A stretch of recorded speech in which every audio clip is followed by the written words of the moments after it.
Welcome to my second solo discussion on the analysis of India-Bangladesh tension and ways to de-escalate and restore peace and harmony. A couple of days ago, I had published another video on the same subject, so some of the things could be repetitive, but I wanted to make another video because quite a few things are developing every couple of days, and in the light of the constantly evolving situation, I think it is important to share some thoughts and views. And one of the reasons that I am actually sharing this video and using the medium of language and communication as English is because of the fact that I would want that there should be more international audiences who can listen to my video and understand the situation as it is. Because there are a lot of people who are making video blogs in our country, but that's customized and tailored mostly to Bangladeshi audience or Bengali audience in India, which is just about probably 10% of the Indian population who understand and speak Bengali.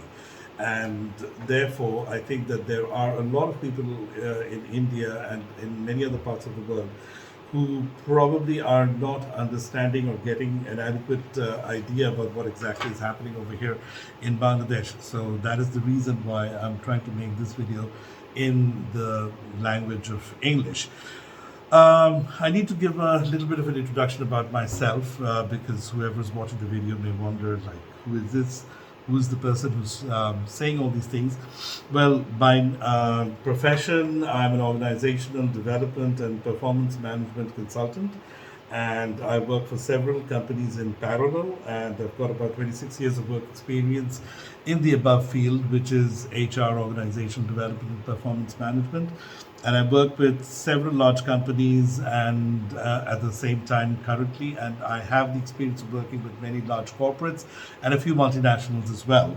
And in that 26 years career, I have worked with many organizations, and for about 17 years, I've had the good privilege of working in the capacity of division head, director, executive director, and in CXO positions. My name is Chaudhry Abdullah Quaseed, and I will be posting this video from my profile and my YouTube channel, and at the same time I will also be publishing this from another platform which is called QR Code, where Q stands for Quaseed, my name, and R for Rana, a friend of mine who is the producer of that channel. So without further ado and without taking any more time, any more of your time, the audience time in introductions, I would like to get directly into my analysis and discussion. So today is the 10th of December, early in the morning, technically. It is still the night of the 9th of December, and several developments have taken place today, as in on the 9th. And one of the major, I think, positive developments is the fact that a top diplomat and envoy from the Indian government at secretary level has visited Bangladesh and has held talks with the top tier of diplomatic echelons over here in Dhaka. And I believe that the discussions have been fruitful and it's been quite positive. But at the same time, the concern that I have is that after the discussion took place, there was a briefing session held where representatives from our government did tell us, the audience, that a lot of issues were discussed and a lot of issues were put forward and tabled and a lot of requests were made. But we didn't really get to hear so much about what were the points that were accepted, or what were the points that were brought forward or agreed, or what the assertions or claims were from the other side. So it didn't really sound like a very balanced conversation from what the press briefing was. So that is a little bit something to be concerned about, I think. But at least, nevertheless, it's comforting to know that one point that was emphasized upon at the end of the press briefing was that both countries have agreed to move forward to try and establish peaceful relations in between the two countries, or rather restore the peaceful relations that used to be there in between the two countries.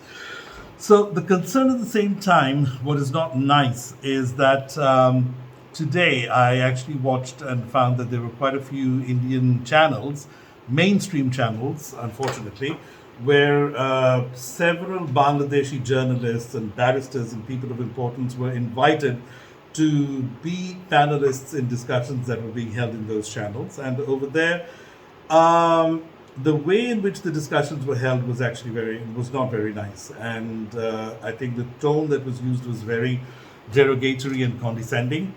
And I think that the way that the questions were being asked, it was very insulting. And I believe that the person, the interviewer or the facilitator of the discussion, was feeling that he or she, I'm using both genders, he or she, because I've actually watched 2 or 3 videos in which I saw this thing happen. Um, I don't want to name anyone in particular, but and I don't want to name the channel either. But there were 2 or 3 videos that I watched today, a few hours back, technically yesterday. And those videos were of interviews and discussions that took place earlier during the day of the 9th of December. And it was very clear that the facilitator and the interviewer was sitting in a position from where they felt they were superior, and they were talking down to the guests from Bangladesh, and that was not nice. And they were not be the guests from Bangladesh were not being allowed to speak properly. They were being stopped, and the way in which the interviewers or the facilitators were bringing forward various assertions, allegations, and accusations was almost as if they are here in Dhaka, in the streets of Dhaka, in Bangladesh, in the villages of Bangladesh, and they seem to be live, real life witnesses of the things that they were talking about. Uh, the fact that they did not seem to have any indication in their tone or in their approach that the information that we are putting forward, it could be mistaken. They did not have even the slightest bit of openness to the possibility that what they are saying may not be correct, or they were not even open to the slightest possibility or probability that maybe what the guests from Bangladesh are saying could hold some semblance of truth in it. And that was the attitude which was actually very offensive. And that actually brings me to the major core crux of today's discussion. Um, Attitude has been a problem in between India and Bangladesh. I mean, there has always been the issue of people from India considering themselves to be superior and lofty, high and mighty, and the elder brother. And it's okay for most of the time. People from Bangladesh don't really mind that, and they overlook that. And I'm not even talking about the Awami League regime or before that or after that. In general, people in Bangladesh are very easygoing, and they find that it's okay. They're a big country, and they do lots of great stuff in this region. We love their music, we love their movies, we love their clothes, and it's fine. I mean, let's just get along. We love their cricket players, we love their entertainers. So it doesn't mind. I mean, it's okay if they appear, and sometimes if they want to take a little bit of an upper hand. But at the same time, naturally, nobody used to like the fact that they would sometimes overplay that elder brother role in many international platforms and situations as well. And that was not very nice. I mean, I can recall from my own experiences of having participated in many international conferences and also having represented Bangladesh in many international debating competitions. We used to find that there were presentations and where different countries would come forward and talk about their history, their culture, and sometimes actually make audio visual presentations about themselves. And a number of times it has happened that we found that teams that went from India or representatives from India, when they used to talk about their history and when they would talk about who they are, they would, I mean, at least in 4 or 5 instances, they've had like a slide in which they said that they liberated Bangladesh. And at the end of each of those presentations, I did get up and I very heartily expressed the gratitude of Bangladesh as a nation for all the help that they provided to us in our war of independence, um, training our people, giving shelter and refuge to our people, helping the entire preparation of the war,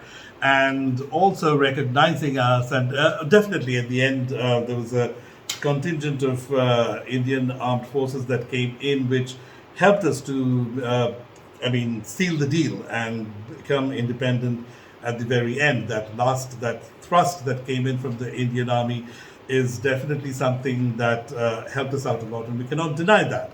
However, at the same time, it cannot be completely obliterated and erased from history that there were millions of people in what was at that time East Pakistan converting into Bangladesh, who were fighting against the occupation forces, against the Pakistan army, against some people who were locals, who were acting as traitors and who were betraying the people of Bangladesh and siding with the occupation army and committing atrocities. So there were millions of people in Bangladesh who were fighting against that.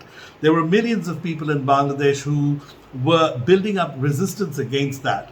So to completely overlook all of that and the contribution that all of those people had by saying simply that India came and liberated us was not nice. And I always made it a point to get up and very, very graciously thank India for their help and support. But at the same time, I would also make it very clear that it was a joint effort, and it was definitely something where the local people of Bangladesh, the local people of that time Bangladesh who were still persecuted East Pakistan, they deserved a lot of credit. And I definitely received a big round of applause in each of those situations from people of other countries, and a little bit grudgingly and reluctantly perhaps, but eventually the Indian delegation that used to be present would also give a very hearty round of applause.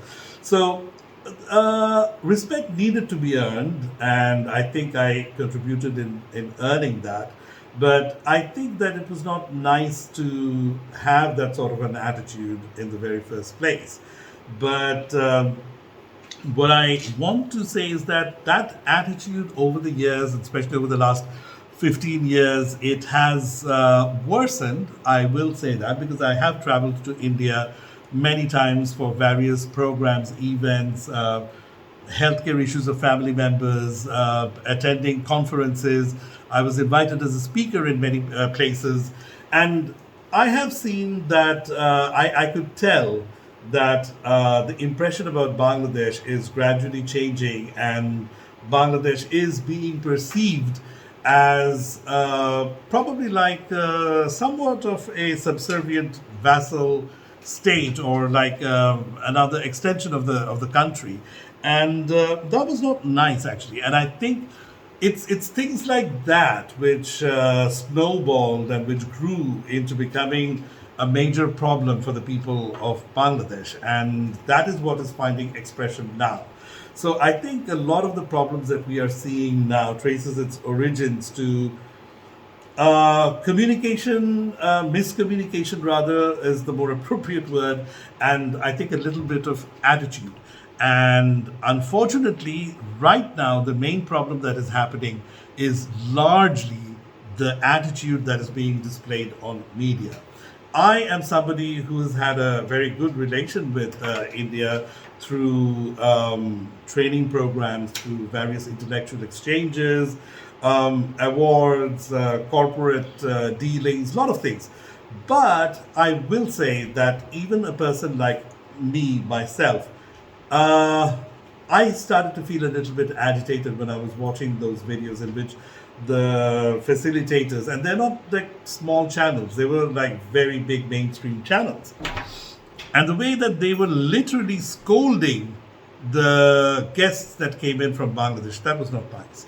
And I don't think I would feel very happy being in a position like that where someone is talking to me like that on an international media platform. And I do believe that I would have responded probably with a little bit more assertiveness than maybe some of the speakers did.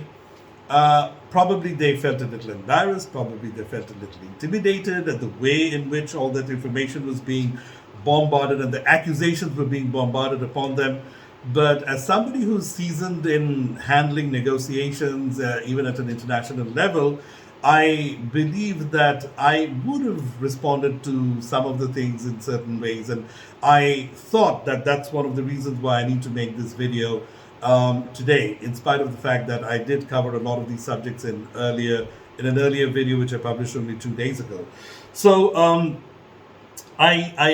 the point is, I think everyone, lots and lots of people in Bangladesh would love for the relations in between the two countries to be re-established and taken back to a harmonious level where people from India, entertainers from India, players from India, they can come and play in Bangladesh, where they can come and entertain the people of Bangladesh, and people from Bangladesh can go for tourism to India, for watching movies in Indian cinema halls, for going for medical treatments, going as a tourist with 5 kg of luggage and coming back with 60, 70 kilo of shopping. So I believe that there are millions and millions of people who would want that kind of a relationship to come back in between India and Bangladesh, which used to be like a really nice and sweet and very congenial relationship. But I do also believe that it needs to come and it needs to be restored along with a little bit of respect and dignity. Mutual respect and dignity has got to be there. We definitely cannot have people from our country saying bad things about India. We definitely cannot have people from our country disrespecting the flag of India or the people of India or the history of India.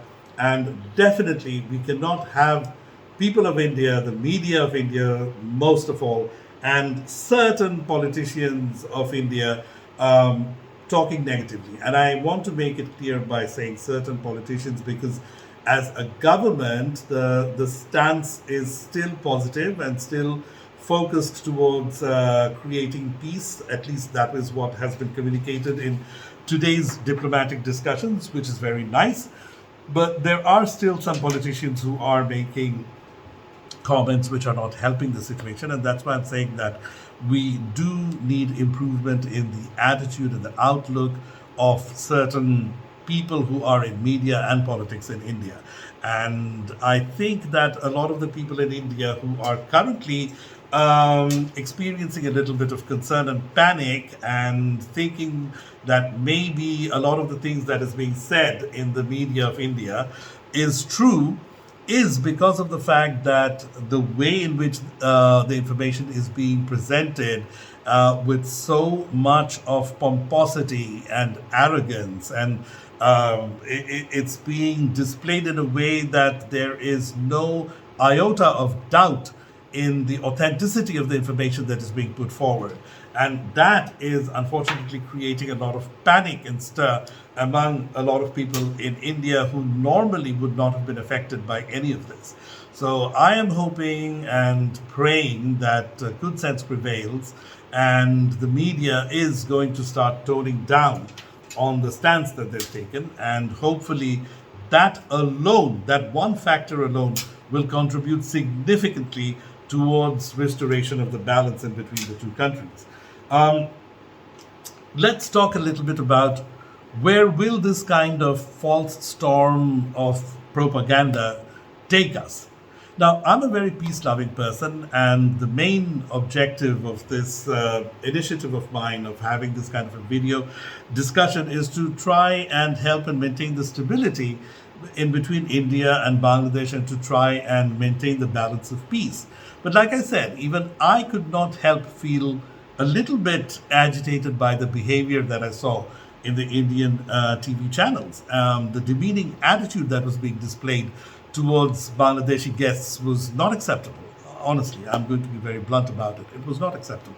And it is not hard to imagine that how much of an agitating effect it is going to have, how much of a I would say, infuriating impact it is going to have upon a lot of people who are not probably as balanced and who are probably not as contained with their emotions as I am.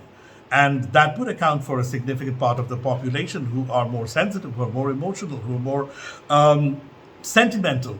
And if they are watching these kinds of programs on TV and on YouTube, then definitely the respect towards India will continue to fall. And that is something that cannot happen. We cannot afford to lose respect for India, and India definitely cannot afford to have Bangladeshi people lose respect for it. So I'm regularly in touch with and working with many people who are followers of the Hindu religion. I've got a lot of colleagues, I've got a lot of business partners. I work regularly in various organizations where there are many non-Muslims working alongside me. And honestly, I mean, I speak to them about what's going on, and what I hear from them is that they are not happy with what the Indian media is doing. And they're not happy with the kind of concern that certain Indian politicians are showing all of a sudden. I mean, they believe that this sort of a negative propaganda, if it continues, it is gradually starting to make people view them with a suspicious eye. And that is not something that they like, because they feel that, like, I am talking to them, but I'm talking to them in a much more positive way. But there are a lot of people who would not be maybe talking to them in that much of a positive way. There would be many people who would not be talking to them about this, but they would be harboring negative sentiments against them. Because the sentiment that they would be harboring, according to the people that I talk to, they are telling me that they feel that other people will be feeling that maybe they are not going out there enough and defending the country, defending their situation and position in Bangladesh. But they're busy people, they're working, they don't have the time, opportunity, or maybe even the platform and access. I mean, it's wrong to think that just because they are followers of the Hindu religion, that maybe they have access to people in India or to Indian media. That's not the case. So even if they want to put their information across, even if they want to put their thoughts and sentiments across, they're not able to, and they feel that they are being placed into a very awkward situation over here. And they do not need this level of unnecessary and sudden concern. I mean, bullying Bangladeshi speakers and guests and showing this kind of a self-righteous attitude and a kind of, I would use the term, high-handedness, it's just not going to work. I mean, if India wants to maintain a good relationship with Bangladesh, and if India wants to remain respected by the people of Bangladesh and in the eyes of Bangladeshis, and if India actually wants that the people, the Hindu people in Bangladesh, should be respected and should not fall into trouble, and they should remain safe, actually they are safe. I mean, contrary to what the Indian media and a lot of people in India are trying to portray, they are safe. But I'm saying that if they feel that they want them to remain safe or safer, then they definitely need to stop this sudden upsurge of sympathy and concern. And that actually brings me to another phase of the discussion. This sudden aspect. Why? Some Indian YouTube channels are having, thankfully, some very sensible analysts talking on those channels. Unfortunately, they're also sometimes only in Bangla, and therefore it probably isn't maybe going across to the majority of people in India, but they were having a very good discussion, two journalists of Bengal, and it was almost like a 2 hour long discussion, and I took the time to listen to all of that. And I could see that they are bringing forward some extremely fantastic statistics. Like they were saying that there have been some oppression against Hindu minority or harassment every year for many years now. I mean, that's not something good, but the point that they are trying to say is that a little bit of oppression, repression, harassment of minorities unfortunately happens all over the world. It happens in America, it happens in Europe, it happens all over the world. Some places a little more, some places a little less. And Bangladesh was no different. And definitely, they also gave a lot of interesting statistics of much greater proportion of atrocities that take place in India against minorities living in India. And these were statistics being brought forward by Indian analysts themselves. And they also brought forward an interesting point. They were raising the question as well that why is there a sudden increase or escalation in the level of concern among certain Indian politicians and among certain Indian TV channels, ultimately contributing to the rise and a spike up in the concern level of general people of India about what's happening in Bangladesh now. Where was all this concern over the last 15 years? Very good question that they've raised. And the point that I'm trying to make, and I'm going to refer to some personal experiences, I know people of Hindu religion living in many districts of this country where they did face a little bit of harassment, like some of their land getting forcefully taken away, some of their properties getting forcefully taken away. And the people who did it were actually union council chairmen or Upazila chairmen, and those positions were held by people who belonged to the political party which was in power for the last 15 to 20 years. They were misusing their political power and their position and flexing muscles in the area. And because of the fact that they felt they are minorities, certain people are minorities, they, as in the politicians, felt they could actually maybe steal and rob from them a little more easily. And that's what they did. So, interestingly, there was not much of a hue and cry, or in fact, there was no hue and cry about any of these kinds of incidents over the last 15 years. A friend of mine, their family, in order to retaliate against this kind of oppression that they were facing, thought that it might be a good idea for them to also get into politics and maybe resist this sort of oppression that is going on. And in response to that, many of the family members were actually the politicians who were there. They filed lots of false cases against my friend and his brothers. And it was actually hundreds of Muslim people in that neighborhood, in that area, who came out in protest, who went and surrounded the police stations, and they freed my friend and his brother.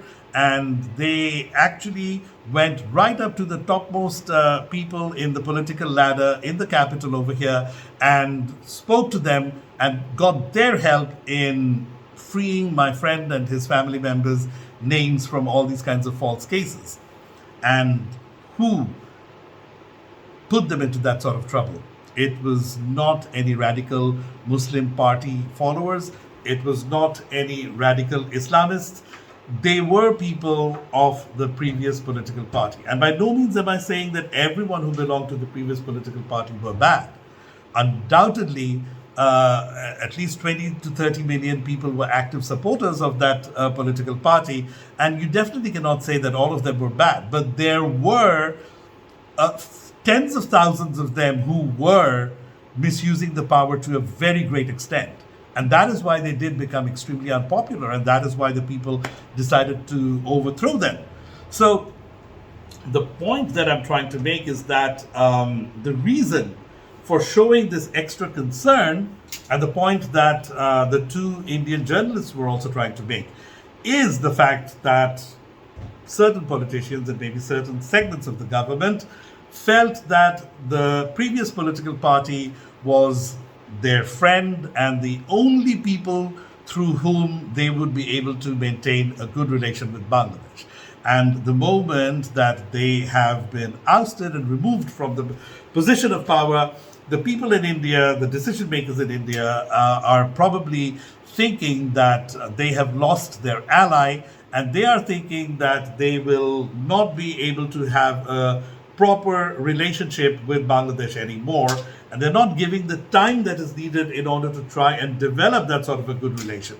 So this stance that has been taken of trying to blame the people of Bangladesh for having removed from power the previous regime, and the stance that the media in India has taken of trying to criticize the people of Bangladesh for or trying to blame a certain segment of the people of Bangladesh for being responsible for this removal of the previous political party, it's not fair. And I think that vested interest is actually making a lot of people in the media and in political places, unfortunately, behave in this particular manner, which should not be the case. And that makes me want to reiterate and establish with strength and with emphasis a few points.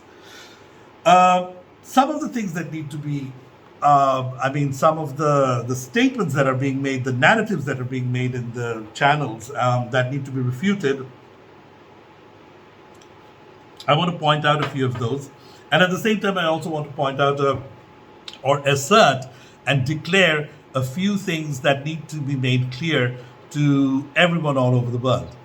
First point is that definitely after the 5th of August, some people who are followers of the Hindu religion, please mark my words carefully, did fall under attack.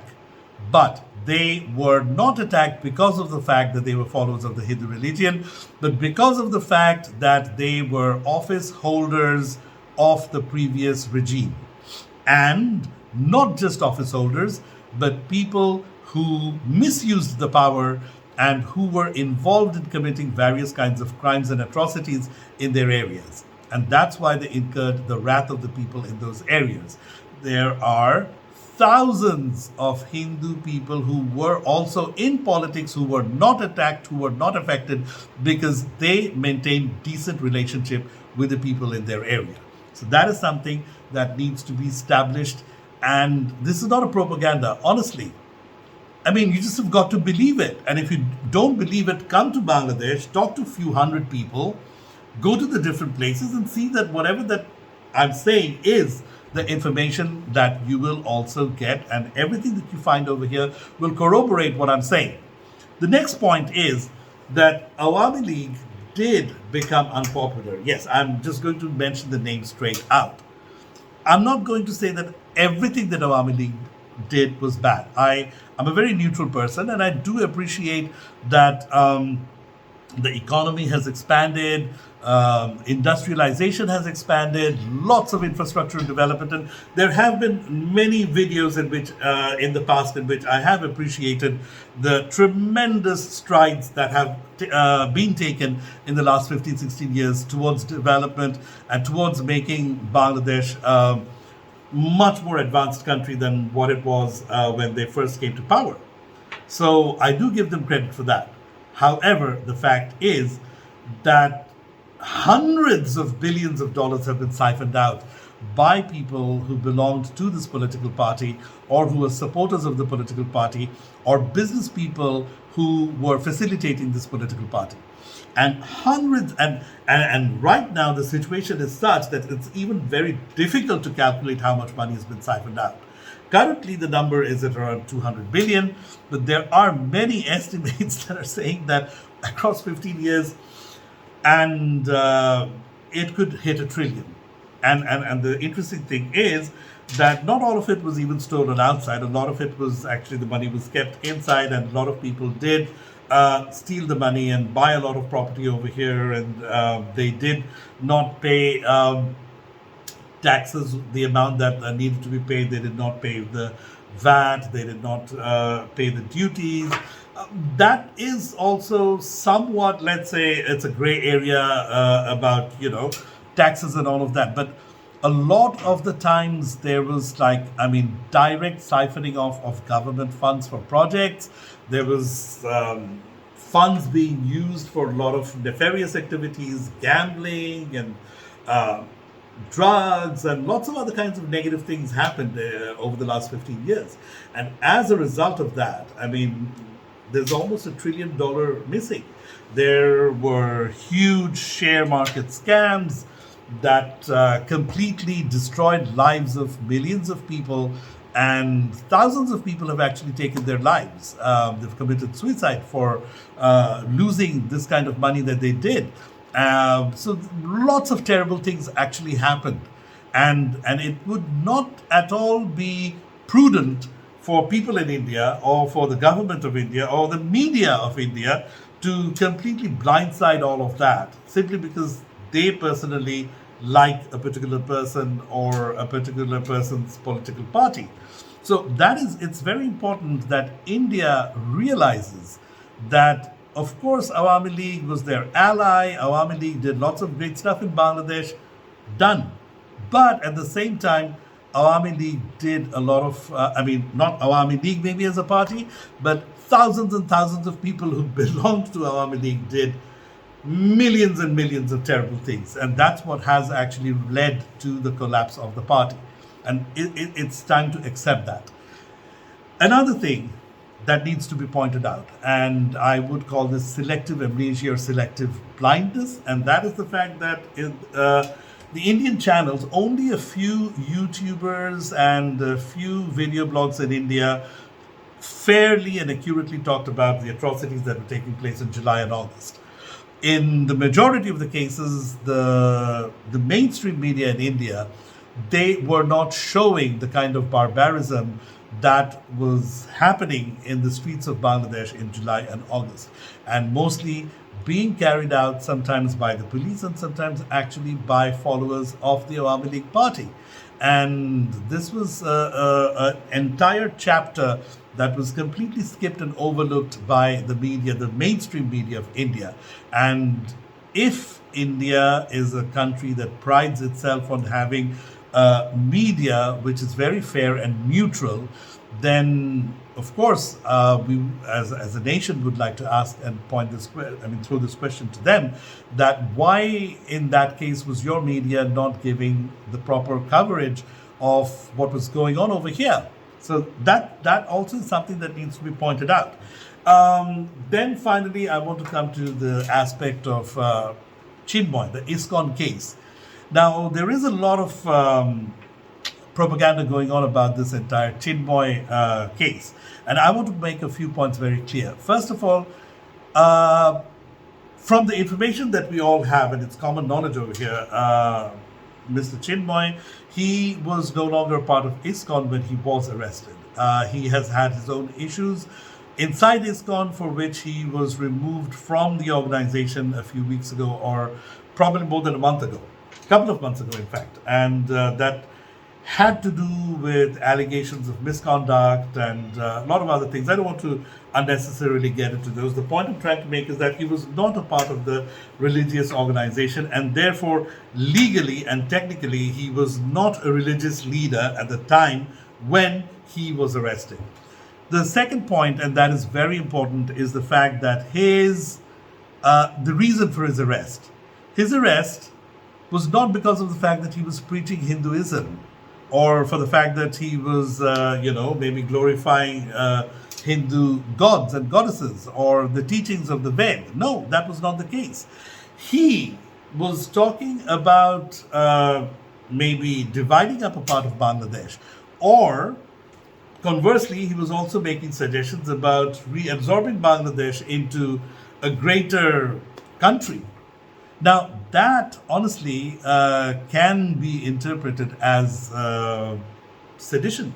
I mean, that is definitely compromising. Those kinds of statements can be considered to be compromising on the sovereignty of the country. So definitely there is ground for a person who's making these kind of statements to be taken into custody and for legal proceedings to take place against that person. So there was nothing, I don't see that there was something very wrong in that.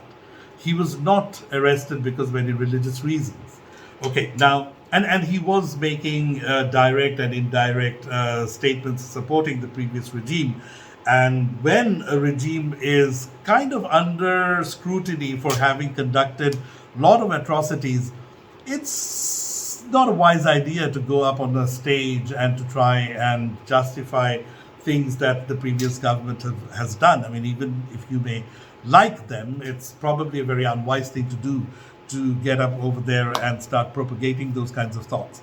So those are problems that Mr. Chinmoy created for himself. And the statement that is being made about the fact that his legal representative or lawyer was attacked and is in the ICU has been proven without a doubt is a false statement, and that is not the case. The images that have been shown of another lawyer in the ICU is actually someone else, and that person never had any communication with Mr. Chinmoy and was never even considering to be a representative of Mr. Chinmoy. The person who is in ICU was a completely different person with no connection with Mr. Chinmoy. The point that needs to be appreciated is the fact that a lot of supporters of Mr. Chinmoy did actually kill a lawyer, a Muslim lawyer, and there was no backlash or repercussion against that. I do salute the people of Bangladesh. I do salute the tolerance of the people of Bangladesh and the discerning ability of being able to completely separate the issues, not make this something as a chapter of communal violence, rather identifying that as a criminal act and allowing the law enforcement agencies to be taking care of that. So that is definitely something to be appreciated, and definitely need to point out and assert that the Muslims and religious, very religious Muslims did stand guard in front and around all of the major temples in Bangladesh across the country after 5th of August for about a week until law and order situation was normalized and restored.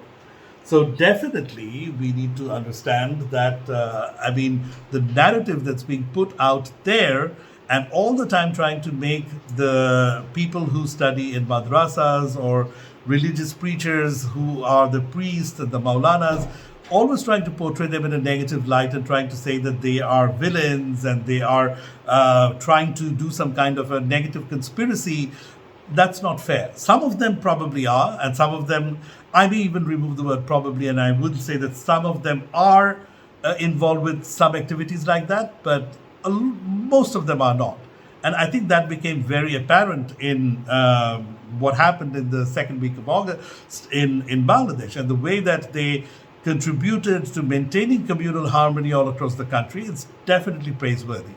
And I mean, even if somebody is not very religious, even if somebody is not very much in support of them, would have to appreciate the stance that they took at that particular point in time, and also up to now in general the stance that they are taking, and the way that in general they are constantly, I mean, you can never understand what is in people's hearts and minds, but up to now there has been no aggressive statement against people of any minority or any religion officially in any media by any religious leaders, and that's definitely something to be appreciated. And once again, I want to assert that people of all minority groups, and I would say, let's say, if the total minority population is 10-12% of Bangladesh, or even 15% of Bangladesh, I would say that probably, let's say if it's 15%, I would say that 14.75 or 14.85% of the people will say that they have had a comfortable life in Bangladesh and they are continuing to have a comfortable life in Bangladesh. So, I mean, it's only very recently, and I was saying this in my previous video as well, that we've had a very, very festive Durga Puja, we've had a very festive Diwali, we've had Holi. All of these things have taken place in the last few months. And there was no incident, and everything took place in big pomp and grandeur. I know that there are many offices and factories which are owned by people of the Hindu religion who had puja take place inside the factories, where thousands of Muslim workers also came and participated and took prasad and all of that, and participated in the formalities and the ceremonialities as a gesture of goodwill.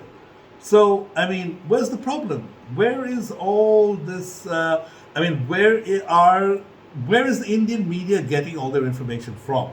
The kind of information that they are talking with so much of conviction. Where is the source of all of that?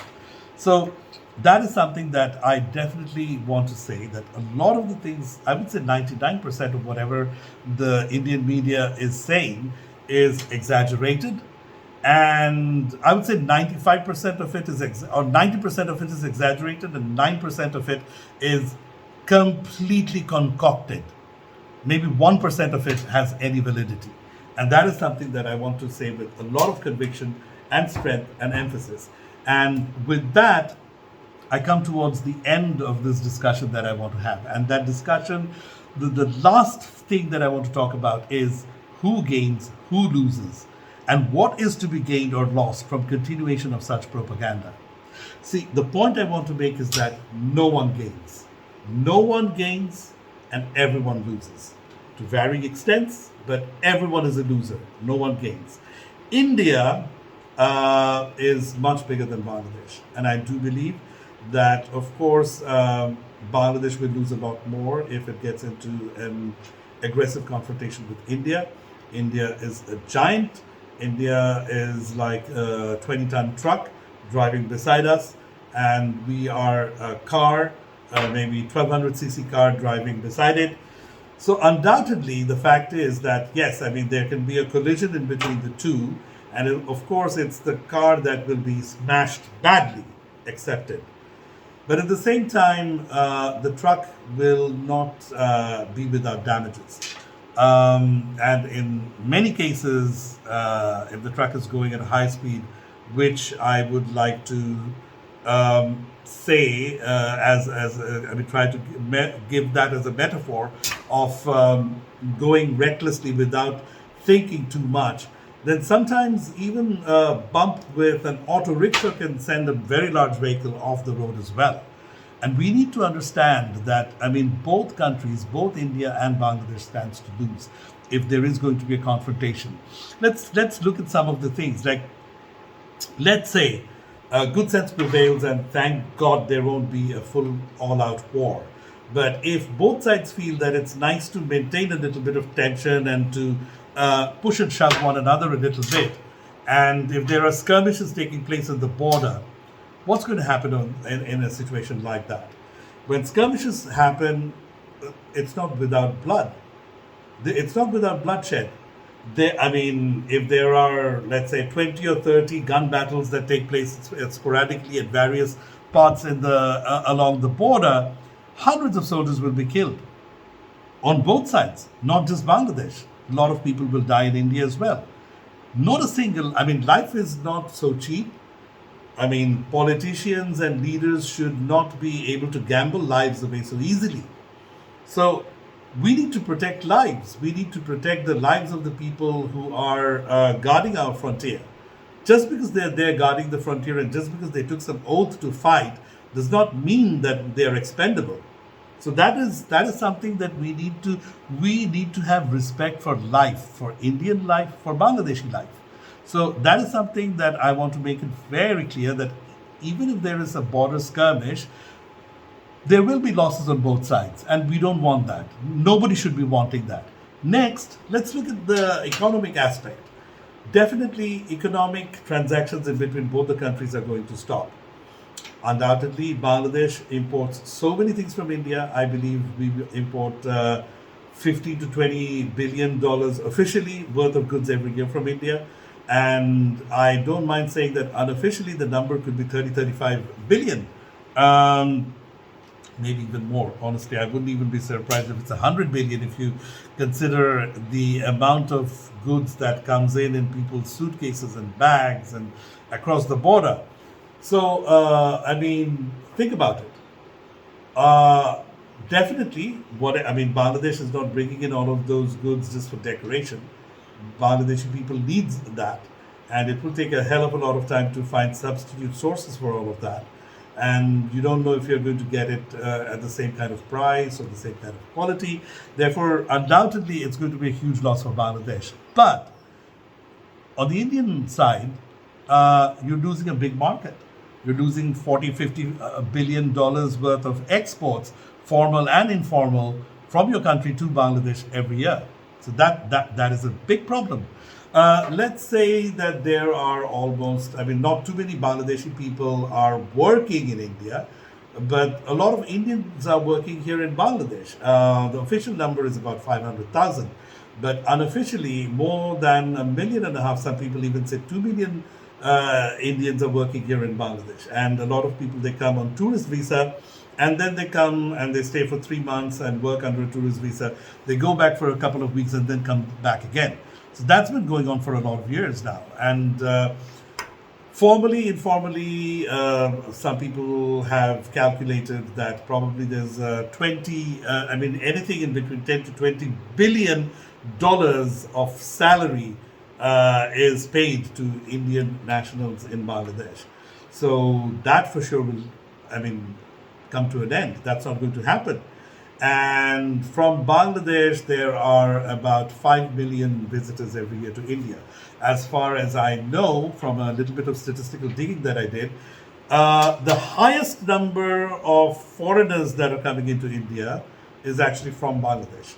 In spite of the fact that India, portrays that it gets a lot of foreigners from Europe and America. And yes, they do. But the highest number of people going into India is from Bangladesh. And that number was 3 million even before in 2019, 2020.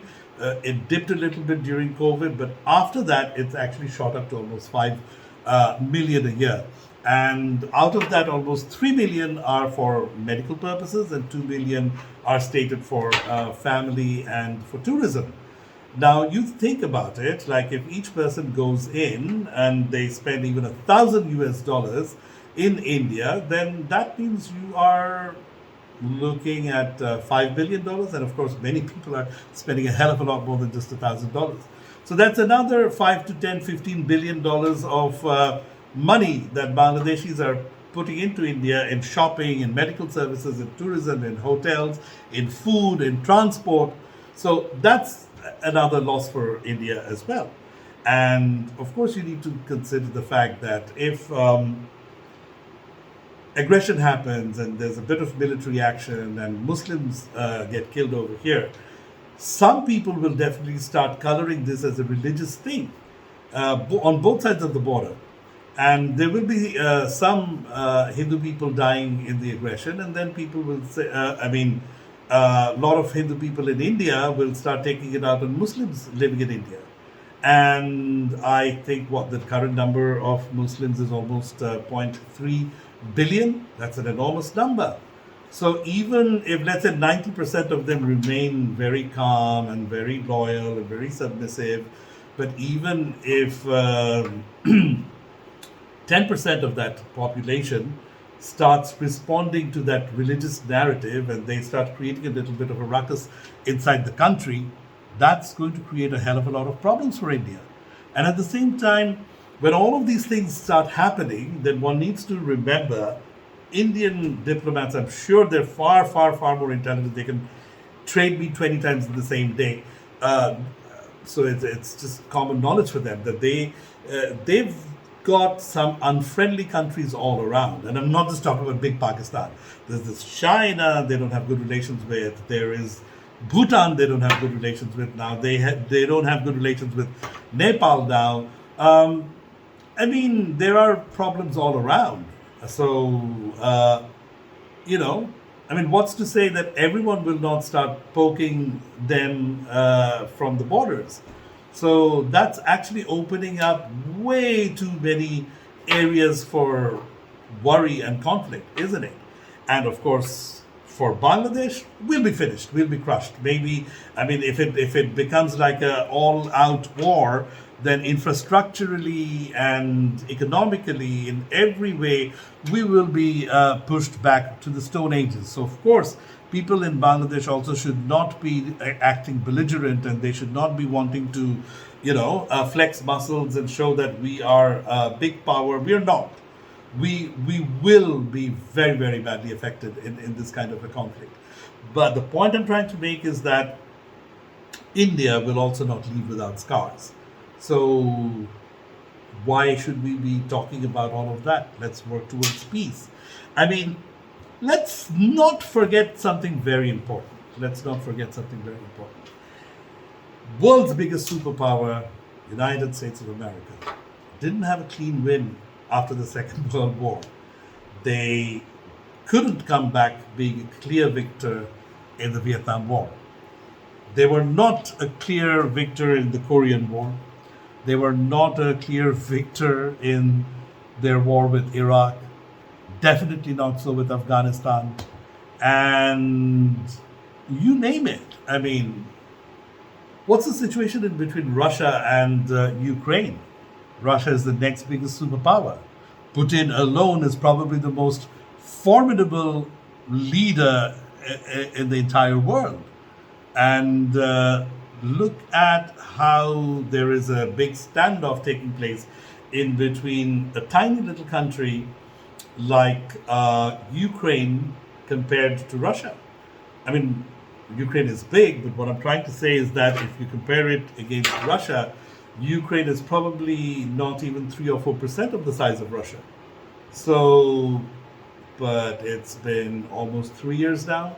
The war is still going on, and Russia is still not really becoming the owner and the repossessor of Ukraine. So, what does that show?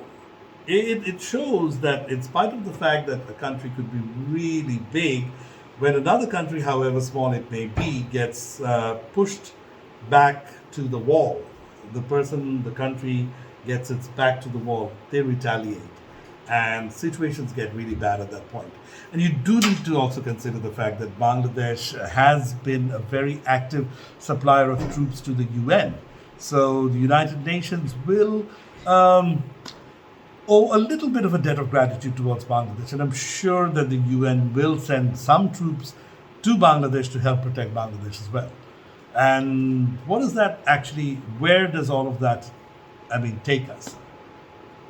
No gain. Loss and loss and loss on every side.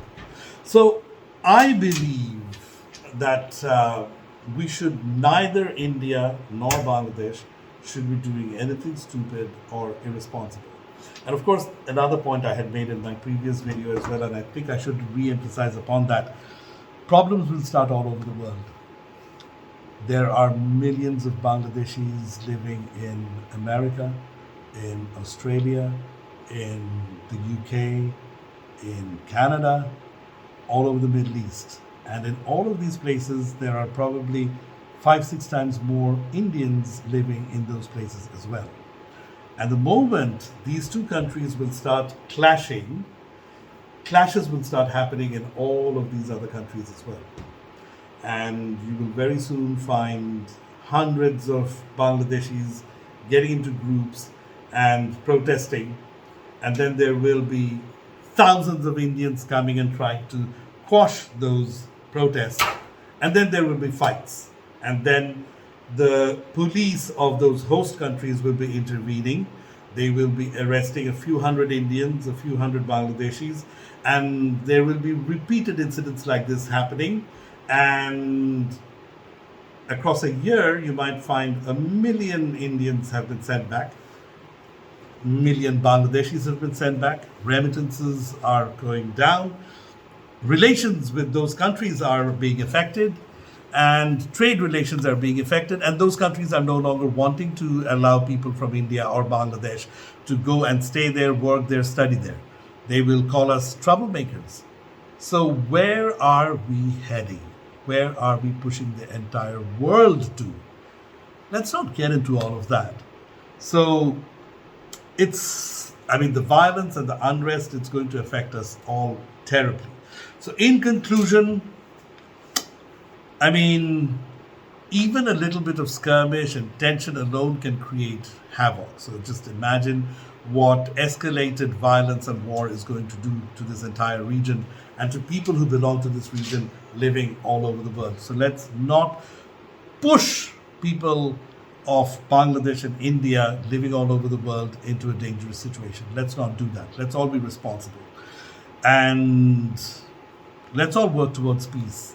Let's all work towards making this a wonderful, peaceful region where we all enjoy working together, where we can all enjoy collaborating and making movies together, making music videos together, people working together in various organizations, making infrastructural projects together, having more trade relations, fusion of fashion, fusion of everything, fusion of clothes, fusion of food. Let's get back to having a really nice, wonderful, harmonious life that we used to have uh, way back in the 90s. You know, we had a great coexistence in the 90s, didn't we? We did. I mean, early 2000s, things were pretty good, even when the favored party was not there. So there's no reason to think that a good life with Bangladesh is only possible only if a particular party is there, and we've got to do everything in our capacity to try and support that party get back into power. Let's not think like that anymore. Let's move beyond that. Let it be a natural thing. I mean, if that party wants to come back to power, let them do whatever they need to do locally over here. Maybe 10 years, 15 years, 20 years down the road, they may come back to power, they may come back sooner. Whatever it is, it's an internal subject. Let it be an internal subject, let it be an internal evolution. Let's not have international interference on these kinds of subjects, these kinds of issues. Let's get done with all this negative propaganda. Let's all be friends. Let's all move together. Let's all have a good life together. And having said that, I would like to end the video and thank anyone who's had the patience of watching the entire video. And I would hope that you share this among others as well. And thank you for listening to me. And I want to, before saying farewell, I want to again wish everyone a good day, a good evening, a good afternoon, a good night, depending on where the person is watching this video from and what time of the day or night it is when he or she is watching the video. So thanks a lot for being with me. Thanks a lot for listening to me. And I invite you to continue to watch more of my discussions. Some of them will be solo, some of them will be including others. It's all an initiative to try and make life better for everyone. Thank you.